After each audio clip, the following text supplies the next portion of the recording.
बिना किसी देरी के हम स्टार्ट करते हैं अपना बायोलॉजिकल क्लासिफिकेशन। टॉपिक हमारा क्या है? बायोलॉजिकल क्लासिफिकेशन चैप्टर है और उसको अच्छे से कवर अप करते हैं। तो बिना किसी देरी के स्टार्ट करते हैं बायोलॉजिकल क्लासिफिकेशन।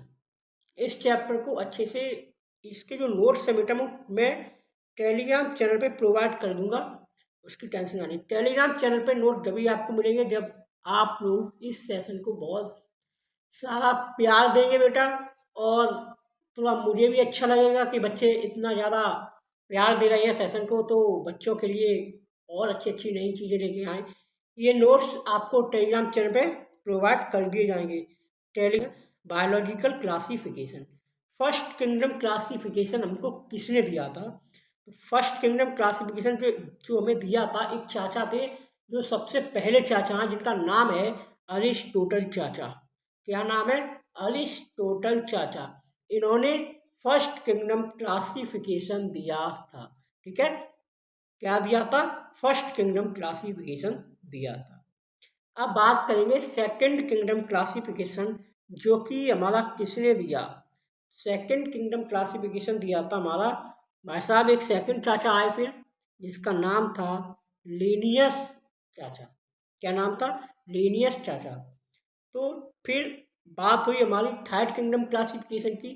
तो थर्ड किंगडम क्लासिफिकेशन बेटा जो दिया था अगले चाचा ने, जो कि नाम था अर्नेस्ट हैकल। क्या नाम था? अर्नेस्ट हैकल नाम था। बात करेंगे फोर किंगडम क्लासिफिकेशन की, तो ये कॉपीलैंड ने दिया था। किसने दिया था? कॉपीलैंड ने दिया था। आर.एच. व्हिटेकर ने हमारा फाइव किंगडम क्लासिफिकेशन को प्रपोज किया था। कब किया था? 1969 में। ये डेट बहुत ही इम्पोर्टेंट है, ये आपको याद रखनी है। ये पीवाई की हुई है, ये डेट हमारी पीवाई की हुई है। ठीक है, 2017 की है शायद, 2017 का पीवाई की है।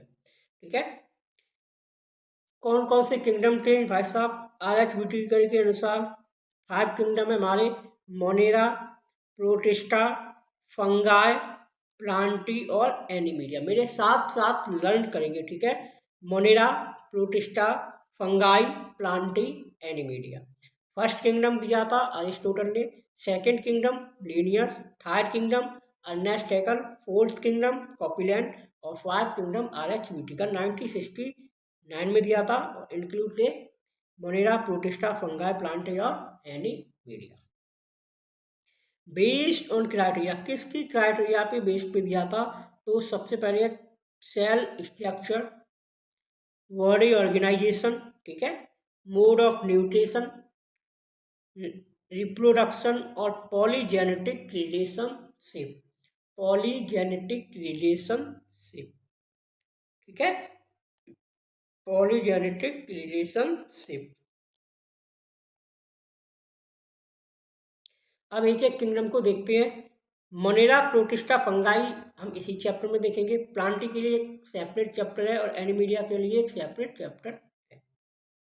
किंगडम प्लांटी, सारे बैक्टीरिया बेटा, जितने भी बैक्टीरिया ओवल और अर्थ पे जितने भी बैक्टीरिया पाए जाते हैं वो सब किंगडम मोनेरा में आते हैं। किंगडम मोनेरा में आते हैं। Bacteria include, all bacteria include, ठीक है। They are also live in extreme habitat, hot spring, desert, snow और deep ocean में रहते। ठीक है, मेजॉरिटी ऑफ बैक्टीरिया हमारे हेट्रोट्रोपस होते हैं। मेजॉरिटी ऑफ बैक्टीरिया हमारे हेट्रोट्रोपस होते हैं। ठीक है, इतनी बात हो गई। अब बैक्टीरिया की शेप की अगर बात करें तो बेटा शेप ऑफ बैक्टीरिया हमारे फोर टाइप के होते हैं। स्पेरिकल कॉकस, ठीक है, spherical caucus bacteria, rod shaped bacillus bacteria, ठीक है, कॉमा शेप्ड विब्रियम और स्पाइरल स्पेरिलम। ठीक है, चार शेप ऑफ बैक्टीरिया है: spherical caucus, rod shape bacillus, comma shape विब्रियम और स्पाइरल स्पाइरलम। ठीक है भाई, मज़ा आ रहा है? अगर सेशन में मज़ा आ रहा है तो भाई सेशन को लाइक करो, बैठे क्यों हो, आते ही लाइक किया कर दिया करो, चैनल को सब्सक्राइब करो, अपने ज़्यादा से ज़्यादा दोस्तों में शेयर करो। कंपटीशन बढ़ेगा तभी तो मज़ा आएगा ना भाई, हैं? अब बात करते हैं बेटा, बैक्टीरिया जो हमारा है मोनेरा किंगडम, तो भागों में डिवाइड है, आर्के बैक्टीरिया और यू बैक्टीरिया। आर्के बैक्टीरिया और यू बैक्टीरिया। ये सुंदर सुंदर नोट्स बनाने में बेटा बहुत समय लगता है, आप लोग अच्छे से पढ़ाई करें, ठीक है?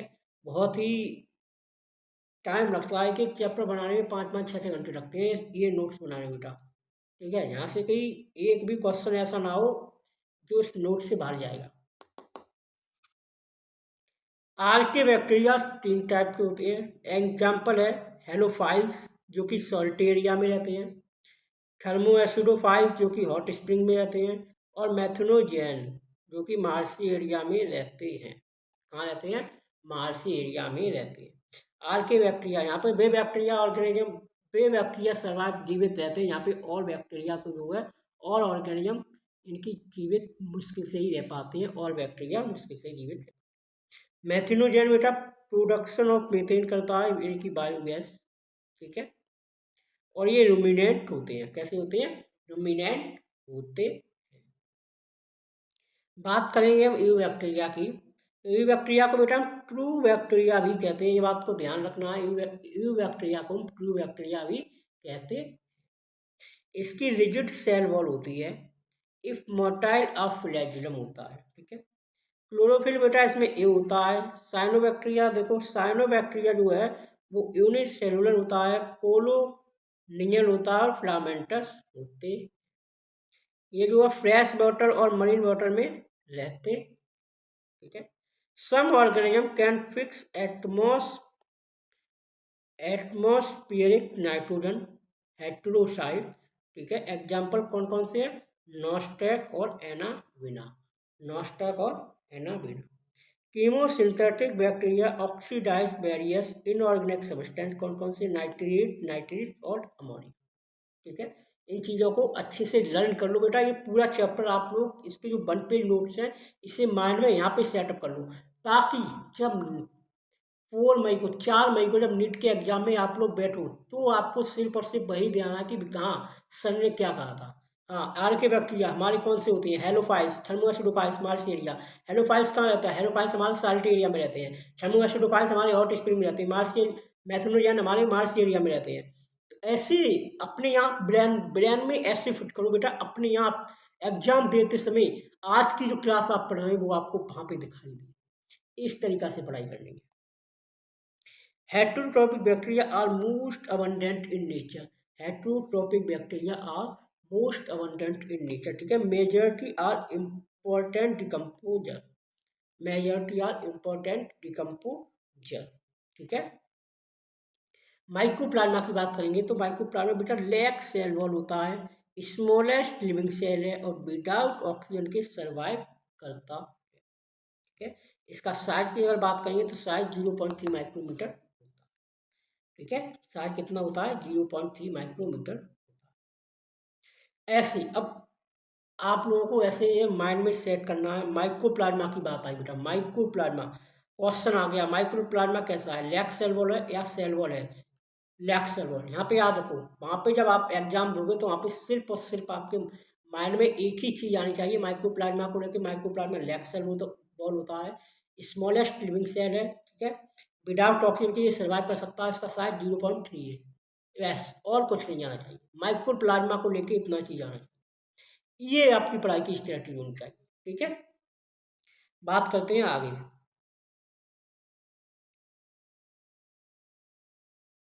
ठीक है? बात करते हैं बेटा आगे, बात करते हैं आगे, ठीक है? अब बात करेंगे हम बेटा प्रोटिस्टा की। किसकी? प्रोटिस्टा। मोनेरा हो गया, मोनेरा आपका कंप्लीट हो गया। अब बात करेंगे प्रोटिस्टा। प्रोटिस्टा में क्या होता है? ऑल सिंगल सेल्ड ऑर्गेनिज्म हमारी प्रोटिस्टा में होती है। इसकी बाउंड्री बेटा नॉन डिफाइंड होती है, इंक्लूड होती है इसमें क्राइसोफाइट, डायनोफ्लैजिलेट, यूग्रिनॉइड, क्लाइमोट और प्रोटोजोन्स, ठीक है? ठीक सर। अब बात करेंगे क्राइसोफाइट प्रोटिस्टा में पहली क्लास हमारी क्राइसोफाइट। क्राइसोफाइट बेटा डाइटम्स होते हैं और डेस्मिड होते हैं, ये आपको याद रखना है।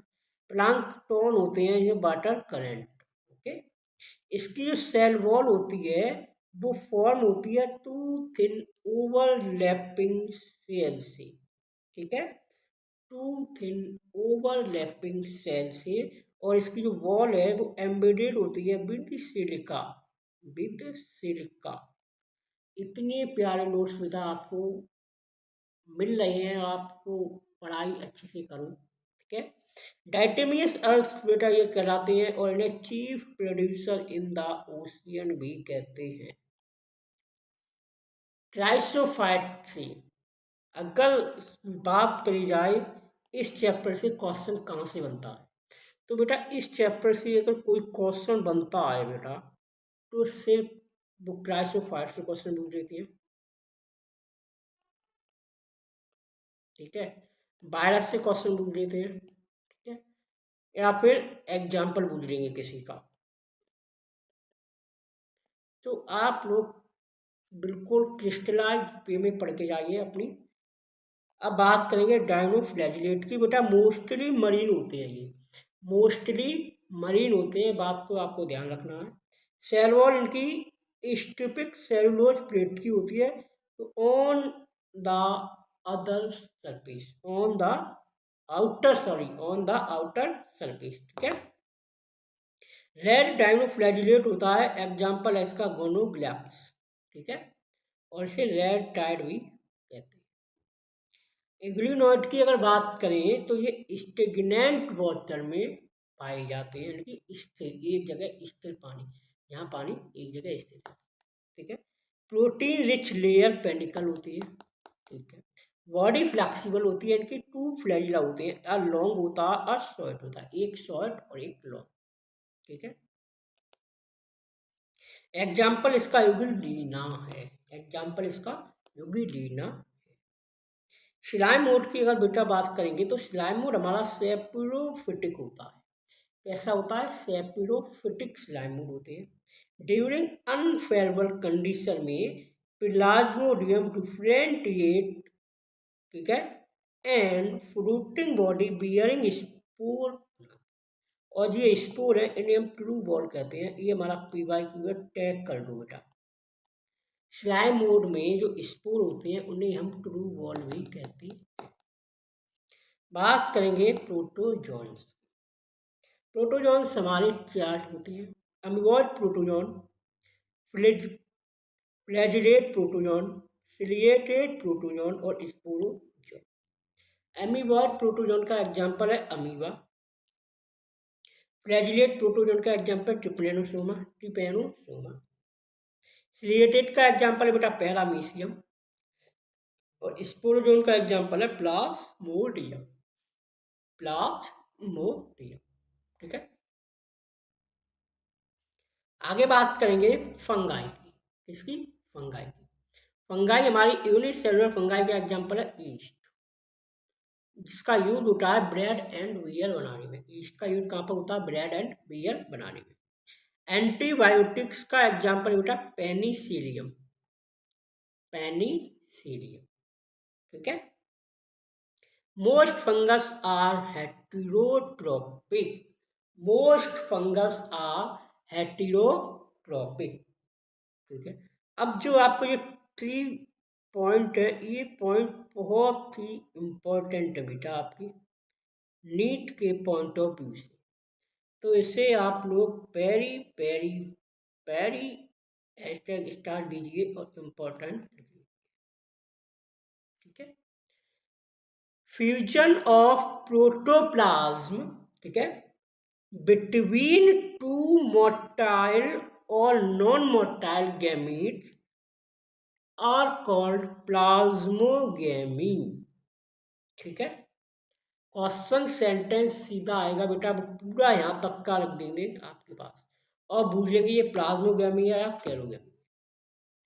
फ्यूजन ऑफ टू न्यूक्लियाई, ध्यान रखना, फ्यूजन ऑफ टू न्यूक्लियाई आपकी कैरियोगेमी कहलाएगी। ठीक है, और fusion of protoplasm between two motile and non motile gametes अगर है तो प्लाज्मोगैमेट। मियोसिस इन जायगोट का रिजल्टिंग हैप्लॉइड स्पोर। ठीक है, ओके। आगे बात करेंगे बेटा फाइकोमाइसिटीज। फाइकोमाइसिटीज की बात करेंगे तो इसमें माइसीलियम जो होता है ए सेप्टा होता है, सिनोसिटिक होता है। ए सेक्सुअल रिप्रोडक्शन जो स्पोर द्वारा होता है कि मोटाइल, और ए प्लानोस्पोर नॉन मोटाइल। ठीक है, एंडोजीनियसली प्रोड्यूस इन स्पोरेंजियम। ठीक है, zygospore formed by fusion of two gametes, similar isogamous और dissimilar anisogamy और oogamous। ठीक है, फाइकोमाइसिटीज की अगर एग्जाम्पल की बात करेंगे तो इससे आप याद रखेंगे म्यूकल, लाइजोपस और एल्बिगा। RAM, लाइजोपस, ए से एल्बिगा और एम से म्यूकस, राम। ठीक है, आगे बात करेंगे एस्कोमाइसिटीज की। एस्कोमाइसिटीज को हम सैक फंगाई भी कहते हैं। क्या कहते हैं? सैक फंगाई कहते हैं। मल्टी सेलुलर का एग्जाम्पल है पेनिसिलियम और यूनिसेलुलर का एग्जाम्पल है सैक्रोमाइसस। ठीक है, माइसिलियम बेटा इसका ब्रांच छुटा होता है और septa. Asexual spore conidia produce. ठीक है, exogenously conidiospore. Sexual spore are called ascocarps. ठीक है, एस्कोस्पोर। ठीक है, एग्जाम्पल की बात करेंगे तो ACN, एस्परजिलस कैल्विकैप्स और न्यूरोस्पोरा। एस्परजिलस कैल्विकैप्स और न्यूरोस्पोरा। ठीक है, न्यूरोस्पोरा। बात करेंगे हम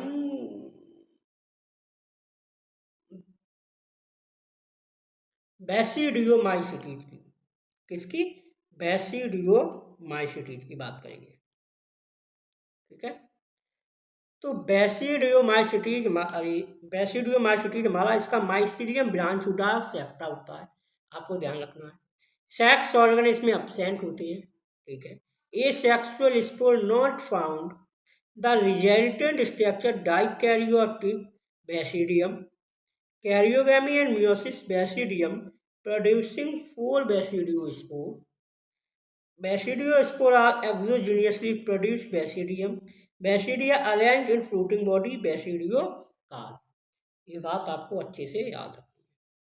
ठीक है, अब बैसिडियोमाइसिटीज के बेटा एग्जाम्पल ऊपर लिखना भूल गए तो ये देखो, ये है एग्रिकस मशरूम, अस्ट्रेलागो स्मूथ और पुकेनिया रस्ट फंगाई। ठीक है, डेक्ट्रोमाइसिटीज इम्परफेक्ट फंगाई कहते हैं इसे हम। माइसिलियम इसका सेप्टा होता है, ब्रांच होता है। एग्जाम्पल की बात करेंगे तो अल्टरनेरिया, कॉलिडोट्राइकम और ट्राइकोडर्मा। ठीक है, अब हम देखेंगे वायरस। बहुत ही इंपॉर्टेंट टॉपिक है हमारा वायरस। वायरस जो टर्म था वो दिया था लेविस पर्स्टन ने। किसने दिया था? लेविस पर्स्टन ने। Connecting link between living and non living. ये लिविंग एंड नॉन लिविंग का कनेक्टिंग होता है, मतलब अगर बाहर है तो नॉन लिविंग है और अगर बॉडी के अंदर है तो लिविंग है। प्रोटीन कोड जेनेटिक मटेरियल या तो डीएनए होगा या आरएनए होगा, परंतु दोनों नहीं होगी। या तो डीएनए होगा प्रोटीन वो जेनेटिक मटेरियल, या तो आरएनए होगा, दोनों एक साथ नहीं हो सकती है। ठीक है, प्लांट वायरस जेनेटिक मटेरियल बेटा आरएनए होता है। एक्सेप्शन देखो CFMB, कॉलीफ्लावर मोसेसिक वायरस। ठीक है, एनिमल वायरस का जेनेटिक मटेरियल हमारा डीएनए है और प्लांट वायरस का जेनेटिक मटेरियल आरएनए है। ठीक है, डिस्कवरी किसने की थी इसकी वायरस की बेटा? तो DJ इन्वेनोवैक्सी ने की थी 1892। क्या किया था? Tobacco mosaic virus. MW Beijerinck ने 1898 में कैंटिनियम फ्लोरियम वायरस दिया था, इन्फेक्ट करता था डिसीज प्लांट। ठीक है, WM स्टिनेले ने 1935 में आइसोलेट क्रिस्टलाइज TMB किया था। TMB में genetic material single standard RNA था, प्रोटीन कोड को कैस्टो। अब बात करेंगे बायरॉट की। बायरॉट हमारा दिया था टीओडीनियर ने 1971 में। ठीक है, कौन सी डिसीज इन्होंने बताई थी? पोटैटो स्पिंडल ट्यूबर डिसीज इन्होंने बताई। ओनली आरएनए जेनेटिक मटेरियल होता है, यहाँ पे ये बात को याद रखना है। वहाँ पे RNA भी हो सकता है, DNA भी हो सकता है। RNA of viral is of low molecular weight. RNA of viral is of low molecular weight. ठीक है, तो इस क्लास को करते हैं बेटा यही खत्म। मिलते हैं आपको अगली क्लास में, तब तक के लिए आप लोग पढ़ाई करते रहिए। और वीडियो अच्छी लगे तो वीडियो को लाइक करो, चैनल को सब्सक्राइब करो, अपने दोस्तों में शेयर करो। 1 बाय पेज नोट यानी कि 1 पेज नोट आपको प्रोवाइड ऐसे ही करा दिए जाएंगे। नीट 2025 तक कंप्लीट बायोलॉजी की और NCERT की रीडिंग वो भी आपकी कंटिन्यू रहेगी। तो चलो मिलते हैं अगले वीडियो के नेक्स्ट वीडियो के साथ, तब तक की पढ़ाई करते रहे। All the